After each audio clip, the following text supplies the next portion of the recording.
기독교의 이미지 하락과 함께 기독 청년들의 숫자가 급격히 줄었는데요. 한 통계에 의하면 기독 청년들의 복음화율이 3% 이하라는 통계가 있습니다. 이런 가운데 청년들의 숫자가 오히려 늘어나는 교회가 있는데요. 바로 대전 오메가 교회입니다. 오늘 담임 목사님이신 황성은 목사님 모시고 함께 이야기 나눠보도록 하겠습니다. 목사님 안녕하세요. 안녕하세요. 네. 목사님 대전에서 와주셔서 감사해요. 네, 저희가 영광이죠. 함께 할 수 있어서. 네, 감사합니다. 네, 목사님 제가 먼저 소개를 드렸듯이 네. 우리 교회가 청년들이 굉장히 많아요. 네, 네. 네, 교회 소개와 자랑을 좀 부탁드릴까요? 7년 전에 교회가 세워졌고요. 이제 곧 8주년 되어 가는데 다음 세대와 청년들을 살리고 싶어서 세운 교회입니다. 이 땅에 많은 교회들이 있는데 대부분의 교회가 장년 중심의 교회이지 않습니까? 모든 사역도, 재정 쓰는 것도, 시간도, 인력도 다 장년 중심의 교회이더라고요. 그래서 한국에 말씀하신 것처럼 청년들이 다 죽어가고 다음 세대들이 교회를 떠나고 있는 이 상황에서 어떻게 하면 그 흐름을 막을 수 있을까라고 하는 그런 질문 끝에 청년들을 위한 교회를 세우자. 이런 마음의 감동이 왔고 그래서 교회가 세워졌습니다. 그 청년들에 대한 마음은 언제부터 이렇게 시작이 되셨어요? 제가 방황을 많이 했어요.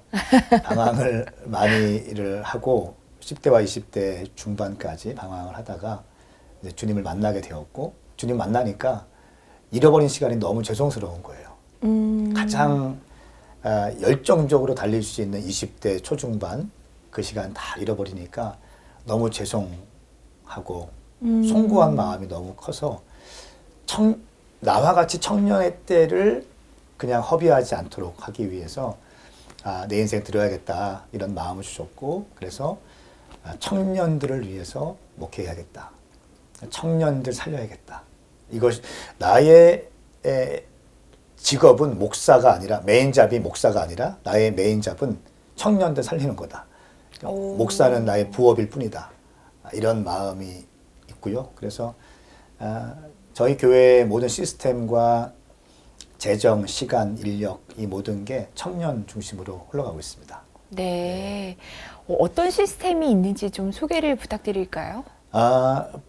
저희는 본질 사수를 굉장히 중요하게 여기는데 그 본질은 말씀, 기도, 또 전도, 금식, 사랑 이 5가지의 본질이라고 저희는 보고 있는데 교회에서 말씀을 가르치지 않잖아요. 또 청년교회라고 하면 찬양만 뜨겁게 하고 헌신만 시키는 느낌이 드는데 저희는 그렇게 하지 않습니다. 오늘도 올라올 때 말씀을 열심히 증거하고 왔어요. 새벽에. 그리고 아침 9시부터 한 10시 반까지 매일 현장에 모일 때는 40명, 한 50명 정도가 말씀을 하루에 한 장씩 배웁니다. 저한테. 제가 해외에 있거나 집회 가거나 할 때는 음성으로 녹음해서 보내줍니다.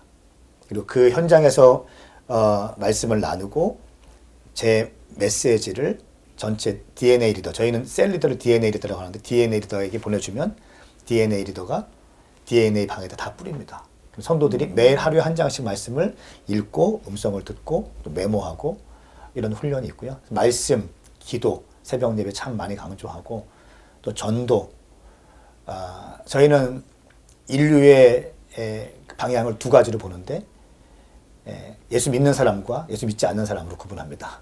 예수 믿지 않는 사람에게는 복음 전도하고 예수 믿는 사람은 그냥 두는 것이 아니라 제자화하고 그러니까 복음을 증거할 뿐 아니라 믿고 있다면 더 깊은 차원의 헌신으로 나아갈 수 있도록 제자화를 통해서 좀 전수해 주고요. 말씀, 기도, 전도, 금식 우리의 힘으로 안 될 때는 또 금식합니다. 금식도 참 좋아하고 네. 또 이 모든 것 가운데 사랑을 빼놓지 말자. 자칫 흘러가면 율법적으로 흘러갈 수 있기 때문에 이 모든 것에는 사랑으로 사역한다. 이런 본질 사수를 하기 때문에 주님께서 은혜를 주시는 것 같아요. 목사님 그 방황을 하셨다는 네. 이야기 들었는데 사실 목사님 자녀들이 방황을 하시는 일들이 그렇죠. 굉장히 많거든요. 혹시 뭐 어떤 일들이 있으셨나요? 구체적인 일들은 말씀드릴 수 없고요. 저는 저희 아버지도 목사님이시고 저희 외가댁이 다 목사님이십니다. 저희 목회자 집안이시군요. 통합식 배경이고요. 네. 근데 제가 잘하는 게 없었어요. 공부도 못하고 또 제가 누구에게 멘토링 받은 적도 없고 은사도 없다고 느꼈고 저는 잘하는 게 없다고 느꼈어요. 스스로. 네, 공부도 이렇게 암기력도 참 안 좋고 그래서 저는 그냥 아무 소망 없이 살고 또 술 많이 먹고 뭐 그런 거 있잖아요. 큰 뭐 사고는 아닌데 그냥 소망 없이 살아가는 그런 인생. 교회가 크든 작든 은퇴하신 목사님도 저는 정말 리스펙트해요.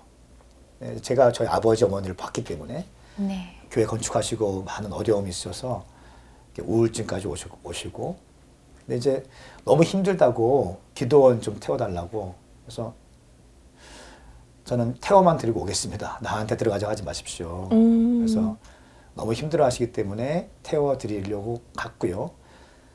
그리고 이제 다시 돌아오려고 하는데 어머니께서 어차피 온 김에 한 번만 듣고 가. 네. 근데 그 말에 속았죠. 그래서 어차피 왔으니 한 번 듣고 가자 해서 저 뒤에서 팔짱 끼고 앉아 있었어요. 그날따라 그 말씀이 그렇게 제 심령을 울리는 거예요. 그 설교 끝나고 기도할 때 보니까 제가 제 앞에 가서 눈물 펑펑 흘리면서 뒹굴고 있더라고요. 회개하면서. 그때가 결정타였어요. 네, 그러면서 계속 울면서 다니고 또 설교 테이프 틀어놓고 다니고 그러면서 또 방황하기도 하고 그런 거 있잖아요. 은혜는 알았는데 또 옛 구습을 끊지 못해서 방황하는 그런 과정이 있죠. 그죠. 근데 그 점점 그 과정들이 좁혀지면서 완전히 끊게 되고 또 주님께 돌아가게 되고 이런 시간들이 있었습니다. 그래서 저는 저희 교회 방황했던 사람도 많이 오고 또 방황하고 있는 사람도 많이 오고 하는데 많이 이해해 주시겠네요. 저는 그런 사람들이 더 좋아요. 그런 청년들이 더 마음이 가고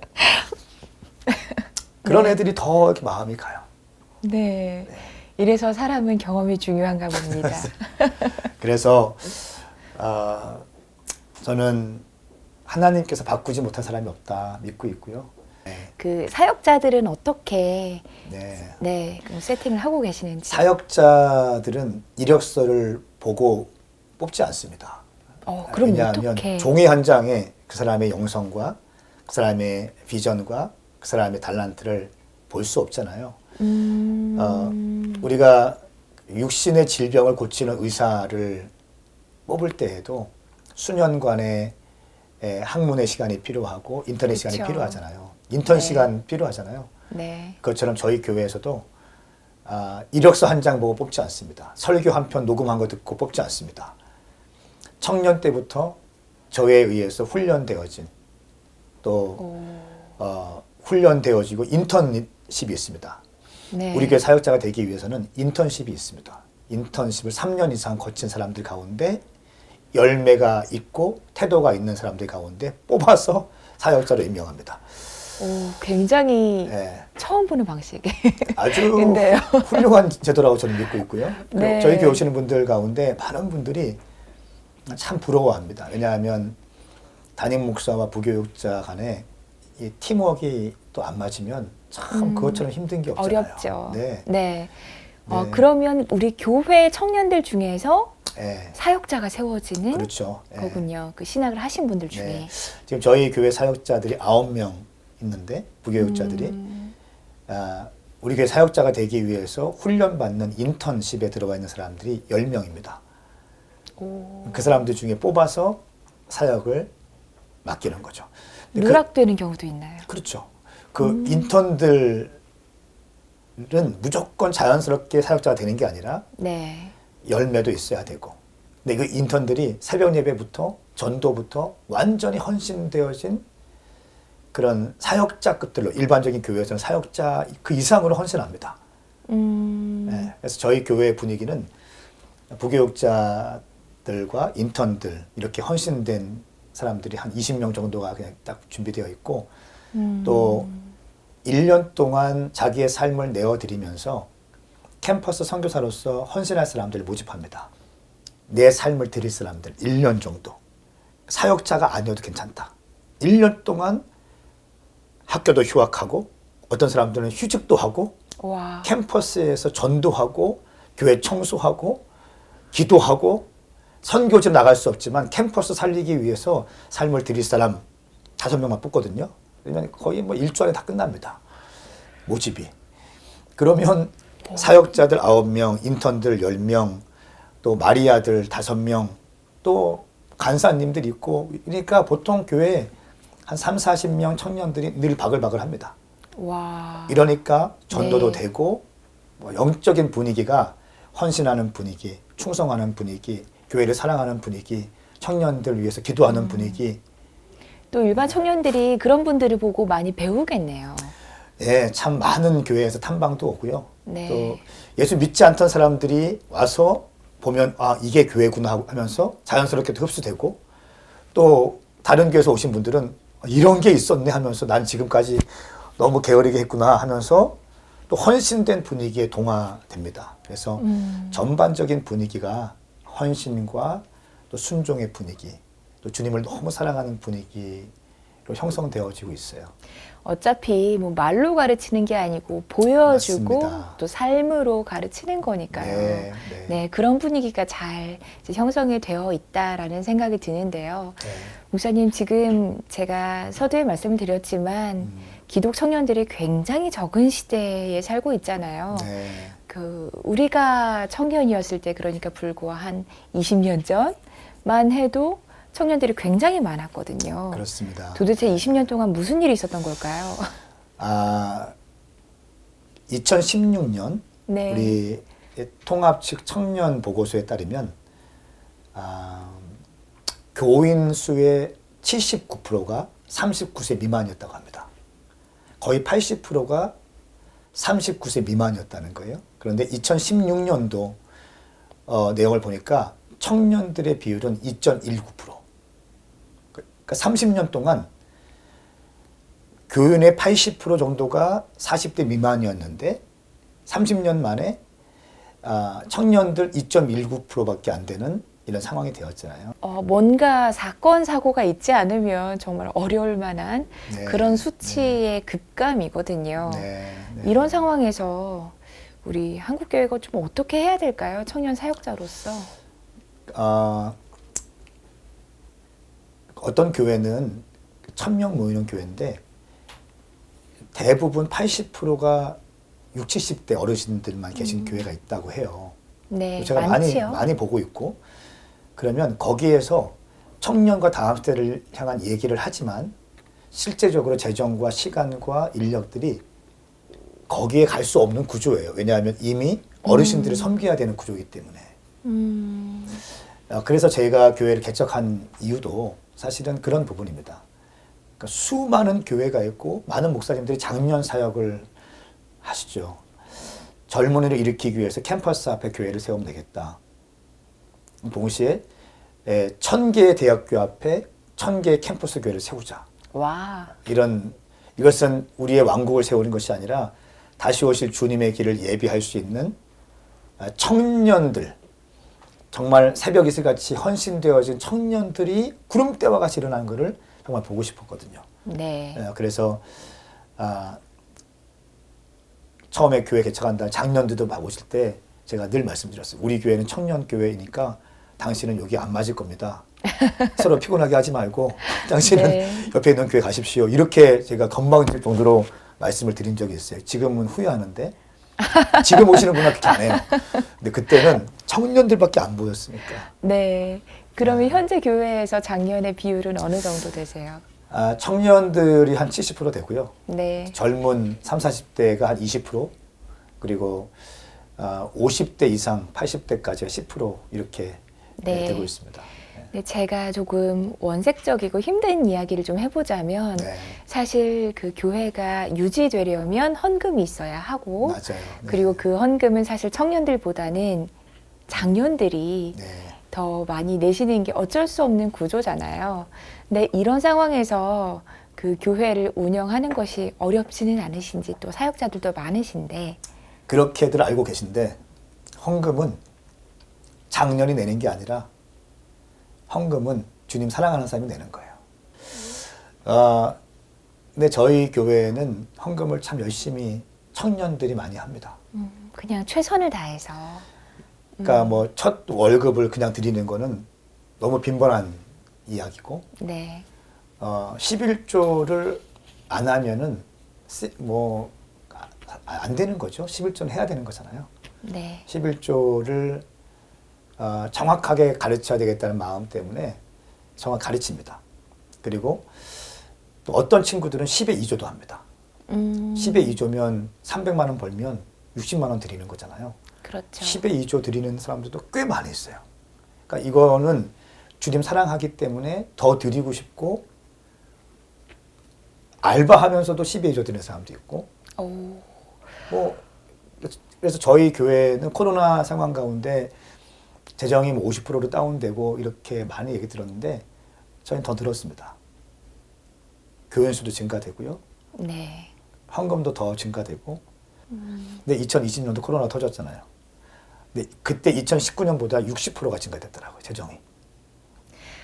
결국은 모든 상황을 뛰어넘어서 그 얼마나 잘 제자화가 되고 훈련이 되느냐, 그리고 얼마나 하나님을 더 사랑하게 되느냐, 네, 그게 결국은 네. 키워드네요. 와, 정말 맞습니다. 제자화라는 키워드를 많이 듣고 있었지만 그렇게 가르치지 못했고 그렇게 요청하지 못했죠. 그러니까 무리가 아니라 조금 바람 불면 있다가 흩어지는 사람들이 아니라 주님의 길, 어린 양이 이끄시는 곳이라면 어디든지 따라갈 준비가 되어 있는 제자들을 일으켜내는 것이 청년 사역의 핵심이라고 저는 절대적으로 믿습니다. 예수님의 사역을 보면 투트랙을 하셨거든요. 말씀하신 것처럼 군중 사역도 열심히 설교하셨고 따로 불러 모아서 제자화를 하셨어요. 맞아요. 예수 믿는 사람들 그냥 예수 믿습니까? 아멘, 할렐루야 끝난 게 아니라 거기에서 한 번 더 질문하셨어요. 나를 따라올래? 좁은 길 갈래? 복음 위에 살아볼래?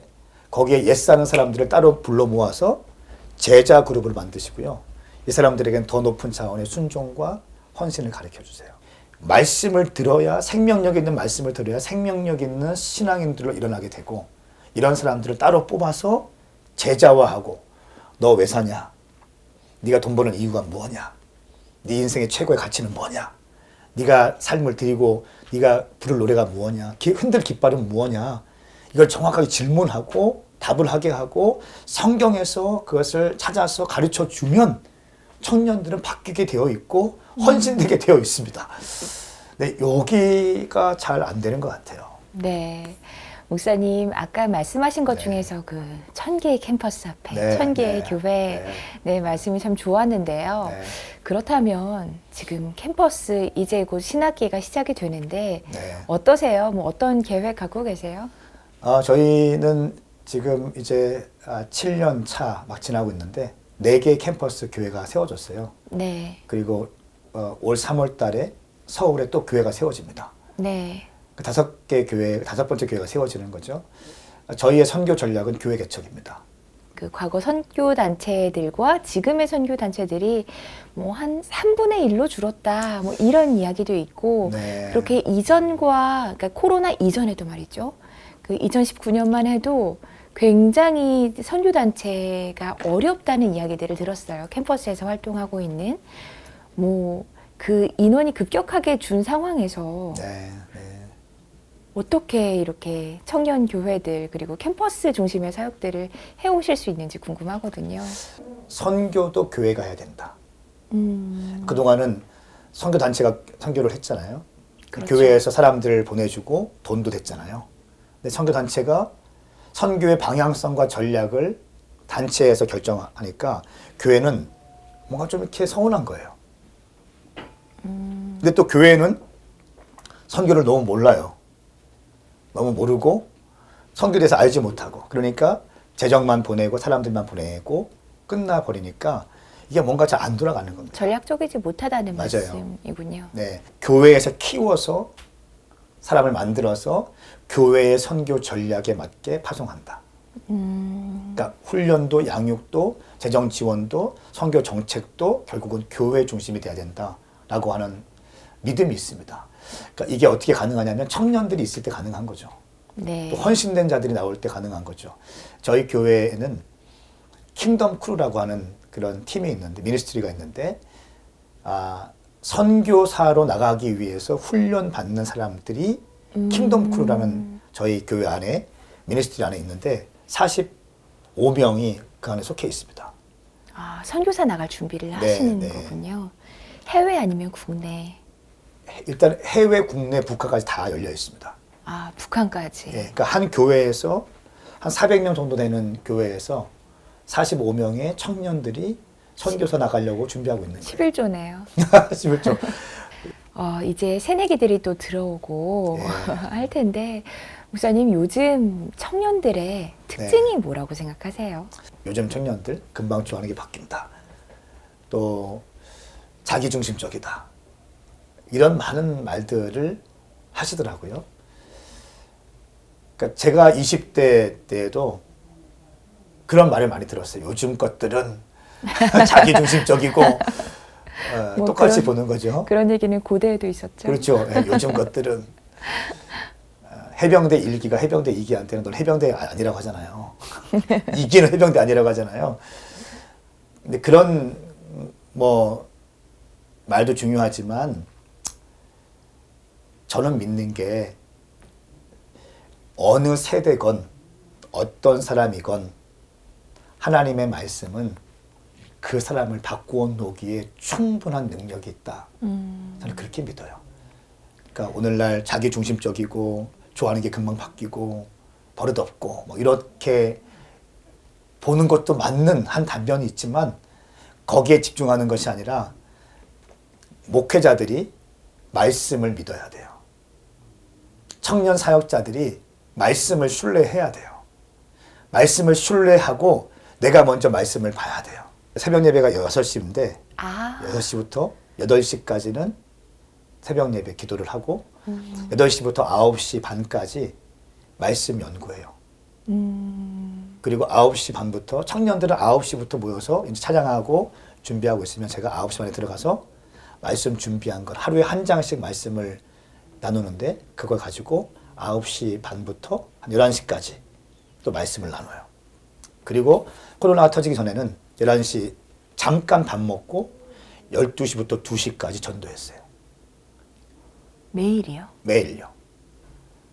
그러니까 저뿐 아니라 사역자뿐 아니라 한 3, 40명의 사람들이 네. everyday 매일. 그러니까 주로 캠퍼스에 네, 가셔서 7, 8, 9, 10, 11 점심 먹고 또 1시, 2시 7시간 아침 새벽 예배부터 7시간은 말씀 기도 전도의 삶을 살아요. 와, 이게 말이 쉽지 매일 그렇게 한다는 게 굉장하게 들리거든요.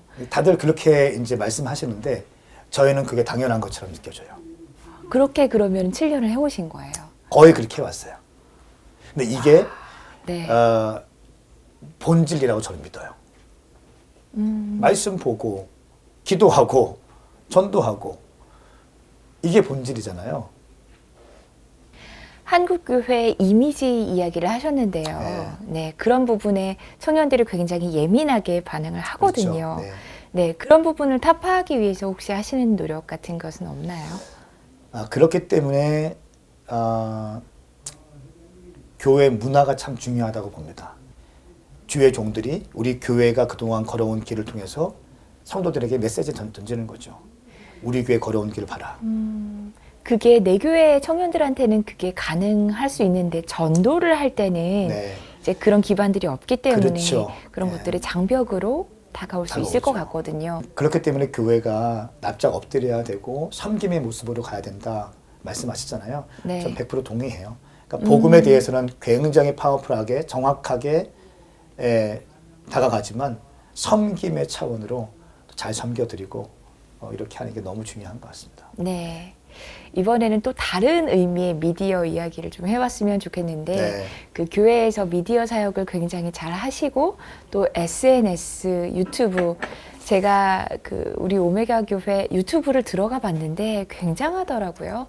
그러니까 보통은 실제 교인보다 유튜브의 가입자 수가 훨씬 적어요. 그렇죠. 네. 비결이 있나요? 그리고 SNS 사역은 또 어떻게 그렇게 잘 하시는지 비결이 궁금해요. 네, 일단은 청년 사역이기 때문에 저희 모든 재정, 시간, 인력이 청년들을 일으키자라고 하는 모토에서 시작된 교회니까 청년들은 미디어에 민감하고 맞아요. 또 음악에 민감하고 또 패션에 민감하고 이런 게 있지 않습니까? 그래서 복음에 대한 것들은 저희가 확실하게 간다. 이 그릇을 얼마든지 바뀔 수 있다. 이 안에 있는 물만 깨끗하고 정확하게 가면 된다. 시대에 맞게 그릇은 바뀔 수 있다. 이렇게 저희가 믿고 있습니다. 그래서 예배도 연출하고 또 디자인할 때 굉장히 감각적인 것들을 많이 사용하고 그러다 보니까 미디어를 강조하다 보니까 미디어에 헌신된 사람들이 나와요. 이것이 자기들의 사역이라고 믿는 거예요. 그러니까 제가 설교를 하면 한 주간의 설교를 한 1분 정도 하이라이트 영상을 만들어내요. 다음 주에 설교할 때 그 영상을 먼저 틀어주고 제가 설교를 해요. 그러니까 복습인가요? 시리즈 맛보기. 그래서 지난주에 어떤 설교했지 다시 한번 보게 하고 연장성산해서 말씀을 선포하죠. 제가 설교하면 저희 출판팀에서는 책을 만들어요. 출판팀도 있어요. 네. 군대네, 제가 설교하면 진짜 미디어 군대네요. 제가 설교하면 어떤 사람들은 옷을 만들기도 하고 또 우리 뮤지션들은 곡을 만들어요. 그래서 특송할 때 설교 때 받은 메시지를 가지고 영감을 가지고 곡을 쓰고 작사 작곡을 해서 노래를 부르고 오. 그것을 앨범으로 만들어내죠. 그래서 모르는 곡들이 많았군요. 제가 홈페이지에 유튜브 들어가 봤는데 네, 네. 처음 듣는 곡들이 꽤 있더라고요. 네. 저도 많이 아는 편인데 그래서 네. 이것이 우리의 고백이니까. 와, 그러니까 지금 말씀을 들을 때는 굉장히 유기적으로 모든 것들이 말씀을 중심으로 이렇게 연결이 되어 맞습니다. 있다는 생각이 네. 드는데요. 그러니까 담임 목사의 메시지가 작년부터 어린아이까지 그리고 미디어팀, 출판팀, 예배팀, 또 중보기도팀, 목회지원팀, 행정팀, 또 뭐 모든 팀 가운데 싹 스며들어서 그 메시지를 컨텐츠화하는 것. 메시지를 소비하지 말고 그냥 휘발하게 그냥 버려두지 말고 메시지를 컨텐츠화해서 좋은 자료를 만들자라고 하는 또 교회 안에 분위기가 있습니다. 목사님 어깨가 굉장히 무거우실 것 같은데요. 설교 좀 열심히 해야 되죠. 네. 교회가 이렇게 네. 흘러가고 있는데 혹시 이제 새롭게 신학기가 시작이 되고 네. 또 점점 청년 사역은 어려워질 것이고 청년들한테 가장 많이 하시는 말씀이 무엇인지 궁금하고요. 네. 그리고 안 믿는 네. 우리 청년들에게 전도할 때 어떤 말씀을 가장 많이 하시는지 궁금하거든요. 네. 믿는 청년 그리고 믿지 않는 청년. 그러니까 제자화에 대한 마음이 저는 참 많이 있기 때문에 믿는 청년들한테는 늘 하는 말이 인생 한 번뿐인 인생이다. 한 번뿐인 인생 생명 걸어라 주님께. 먼저 그의 나라와 그의 의를 구해라. 이것이 말씀이다. 무엇을 먹을까 무엇을 입을까 근심하지 말고 먼저 그의 나라와 그의 의를 구하라. 또 믿지 않는 사람에게 복음을 증거할 때는 제가 하용조 목사님은 참 존경합니다. 하용조 목사님이 사도행전 쪽 교회를 그렇게 꿈꾸셨고 선교적인 교회를 꿈꾸셨잖아요. 그분이 하시는 말씀이 이 말씀이 있으셨어요. 창문을 열면 바람이 들어오고 커튼을 열면 태양이 들어옵니다. 내 마음의 문을 열면 예수님께서 들어오십니다. 예수님은 샬롬의 왕이십니다. 당신의 모든 우울감, 당신의 모든 중독, 슬픈 마음들, 샬롬의 왕이신, 평강의 왕이신 예수님이 오시면 모든 문제 해결받을 수 있습니다. 저도 이 말씀 참 좋아해서 이렇게 많이 인용하고 있습니다. 네. 제 마음이 열리는 것 같아요. 우리가 골든타임 얘기 5년 전부터 골든타임 외쳤잖아요. 또 이대로 한국교회가 가면 10년 안에 선교사님들 한 70% 이상 90%까지 은퇴하신다고 들었습니다. 그러면 더 이상 어떻게 손 쓸 수 없는 상황이 되는 거죠. 지금 청년과 다음 세대들에게 지갑을 열어주시고 또 그들을 좀 믿어주세요. 좀 실수한다 할지라도 믿어주시고 또 기회를 주시고 그리고 무엇보다 말씀대로 가르친다면 반드시 변화되고 어마어마한 믿음의 장군들로 세워질 줄 믿습니다. 정말 그리스도의 푸르고 푸른 계절들이 우리 한국교회 가운데 가득하기를 기대해 보겠습니다. 네, 30년 전처럼 네. 정말 청년들이 넘치고 넘쳐서 한국교회를 가득 메우는 그런 미래를 기대해 보겠습니다. 네, 지금까지 우리 오메가교회 황성훈 목사님과 함께했습니다. 목사님 고맙습니다. 네, 감사합니다.